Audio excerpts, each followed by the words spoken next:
ሞተሩ አይጮህም፣ ጭስ አያወጣም፣ ነገር ግን ከነፋስ በላይ ይፈጥናል። ዓለም ለዘመናት የለመደችው የነዳጅ ሽታና የፒስተን ጩኸት ታሪክ እየሆነ ነው። ዛሬ የሀገራት ጉልበት የሚለካው በነዳጅ ጉድጓድ ሳይሆን በሊቲየም ባትሪና በሶፍትዌር ብልሃት ሆኗል። ጊዜ የሰጠው ቅል ድንጋይ ይሰብራል እንዲሉ ትናንት እንደ መጫወቻ ይታዩ የነበሩት የኤሌክትሪክ መኪኖች ዛሬ የቢሊዮን ዶላር ኢንዱስትሪዎችን እያፈራረሱ ነው።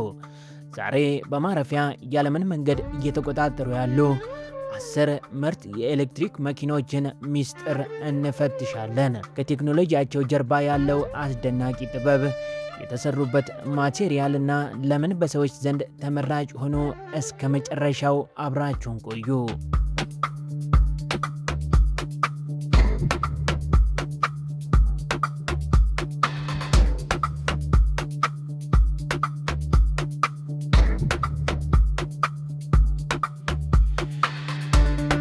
የሰው ልጅ ታሪክ በፈጠራ የታጀበ ነው። ከእግር ጉዞ ወደ ፈረስ፣ ከፈረስ ወደ ባቡር፣ አሁን ደግሞ ወደ ኤሌክትሪክ አብዮት። ዓለምም ከአየር ብክለትና ከነዳጅ ውጪ ለመንጻት ወደ ኤሌክትሪክ ፊቷን አዙራለች። ዛሬ የምናያቸው 10 መኪኖች የመጓጓዣ መሳሪያ ብቻ አይደሉም፣ በመንገድ ላይ የሚንቀሳቀሱ ሱፐር ኮምፒውተሮች ናቸው። ቴስላ ሞዴል ዋይ አሜሪካ። ዝርዝራችንን የምንጀምረው በአሁኑ ሰዓት በዓለም ላይ በብዛት በመሸጥ አንደኛ ደረጃን በያዘው ቴስላ ሞዴል ዋይ ነው። ይህ መኪና የአሜሪካ ቴክኖሎጂ ውጤት ሲሆን ሰዎች የመረጡት በሁለት ዋና ምክንያቶች ነው፤ በቴክኖሎጂው ብልጫና በሰፊነቱ። ውስጣዊ አሰራሩ በትንሽ ነገሮች ሚኒማሊስት የተዋቀረ ሲሆን ከመሪው በስተቀር ሁሉም ነገር በ15 ኢንች ስክሪን ነው የሚታዘዘው። የተሰራው ከፍተኛ ጥራት ካለው አልሙኒየምና ብረት ሲሆን በውስጡ ያሉት መቀመጫዎች ደግሞ ከእንስሳት ቆዳ ነፃ በሆነ ቬጋን ሌዘር የተሰሩ ናቸው። ዋጋው በአማካኝ ከ$43,000 ይጀምራል።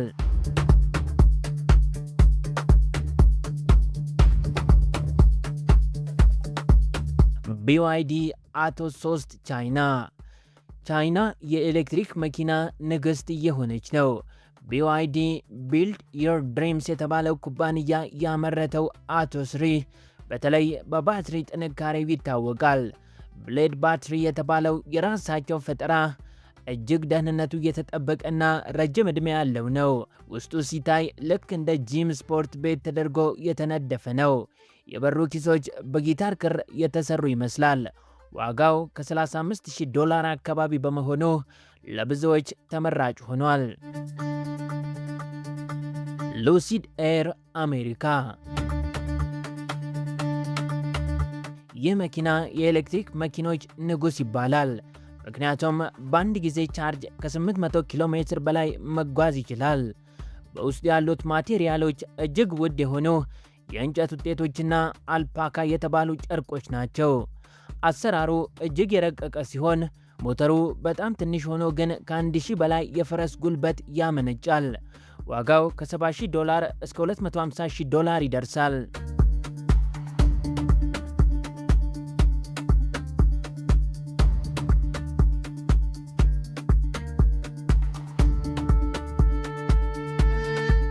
ሃይንዳይ ሎኒክ 5 ደቡብ ኮሪያ።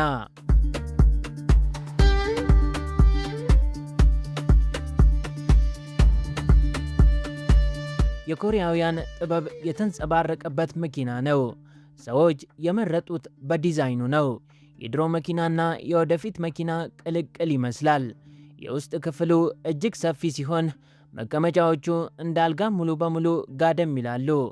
የተሰራው ከተደጋጋሚ ጥቅም ላይ ከዋሉ ሪሳይክልድ የፕላስቲክ ጠርሙሶችና ከተፈጥሮ ሱፍ ነው። ዋጋው ከ$41,000 ይጀምራል።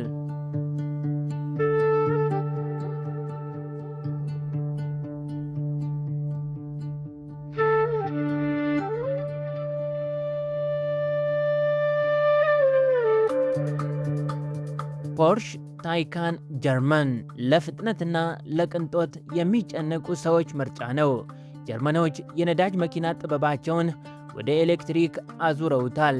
ይህ መኪና በከፍተኛ ፍጥነት ሲነዳ ባትሪው እንዳይግል ኦቨርሂት የሚከላከል እጅግ ውስብስብ የማቀዝቀዣ ሲስተም አለው።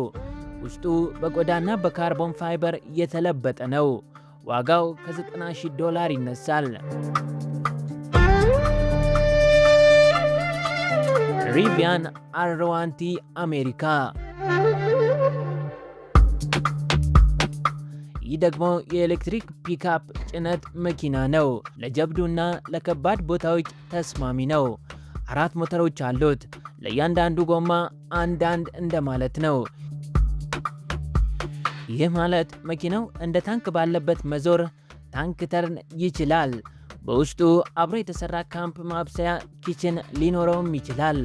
ዋጋው $73,000 አካባቢ ነው።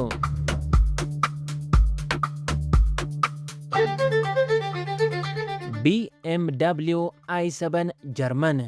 ይህ መኪና የቤት ውስጥ ሲኒማ ነው። ከኋላ መቀመጫ ላይ 31 ኢንች የሆነ ግዙፍ ስክሪን ከጣሪያው ላይ ይወርዳል። የውስጥ ማቴሪያሎቹ ክሪስታልና ውድ ጨርቆች ናቸው። ጀርመኖች መኪና ሳይሆን ቤተ መንግሥት ሰርተናል ይላሉ።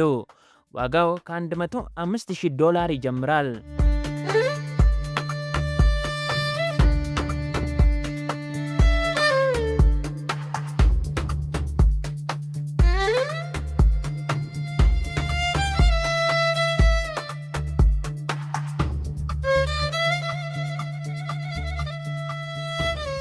MG4 EV ቻይናና እንግሊዝ።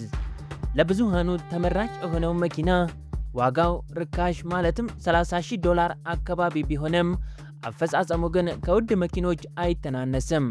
ቀላል ክብደት ያላቸው ማቴሪያሎች ጥቅም ላይ ውለዋል።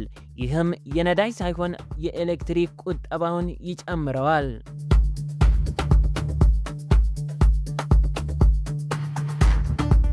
ፎርድ F150 ላይትኒንግ አሜሪካ። አሜሪካውያን የሚወዱት የጭነት መኪና በኤሌክትሪክ ሲመጣ ከፍተኛ መነቃቃት ፈጥሯል። ይህ መኪና ልዩ የሚያደርገው ቤት ውስጥ መብራት ሲጠፋ መኪናውን እንደ ጄኔሬተር በመጠቀም ለቤቱ መብራት መስጠት መቻሉ ነው። ብረትና አልሙኒየም ዋና ማቴሪያሎቹ ናቸው። ዋጋው ከ$50,000 ይጀምራል።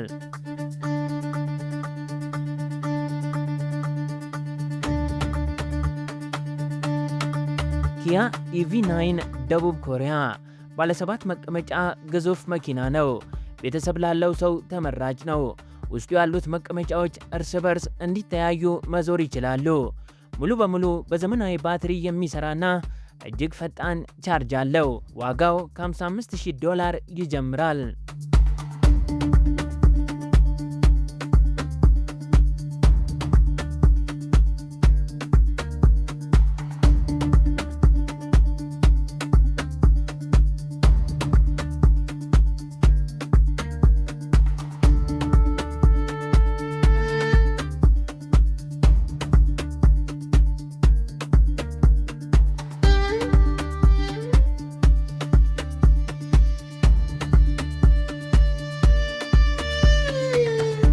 ዛሬ ያየናቸው 10 መኪኖች የሚያሳዩን አንድ እውነት አለ። ዓለም ዳግም ወደ ነዳጅ አትመለስም። የተሰሩበት ማቴሪያል ከአካባቢ ጋር የሚስማማ፣ አሰራራቸው በሶፍትዌር የተደገፈ፣ ዋጋቸውም ቀስ በቀስ ለሰው ልጅ ተመጣጣኝ እየሆነ ነው። ወደፊት በመንገዶቻችን ላይ የሚሰማው ጩኸት ሳይሆን ጸጥታ ይሆናል። ጭስ ሳይሆን ንጹህ አየር ይሆናል። ይህ የአሸዋ ላይ ሳይሆን ባለት ላይ የታነጸ የቴክኖሎጂ አብዮት ነው። ዛሬ በማረፊያ ያቀረብንላችሁ የኤሌክትሪክ መኪኖች ሚስጥር ይህንን ይመስል ነበር። ከመስማት መረዳት ይበልጣል እንዲሉ የነገው ዓለም በደጃችን ናት። እስከ መጨረሻው አብራችሁን ስለነበራችሁ እናመሰግናለን። ሰላም ቆዩልን።